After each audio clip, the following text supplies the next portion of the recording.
ఎవరన్నారయ్యా నువ్వు లేవని, ఎవరన్నారయ్యా కనరావని, నిన్ను నమ్మిన భక్తులకు నిజమై నీ ఉన్నావు, నిన్ను కొలిచే కన్నులకు కనిపిస్తూ ఉంటావు.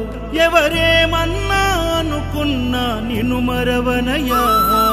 శరణమయ్యప్ప స్వామి అయ్యప్ప, శరణాలు మరవలేను విడవలేను అయ్యప్ప.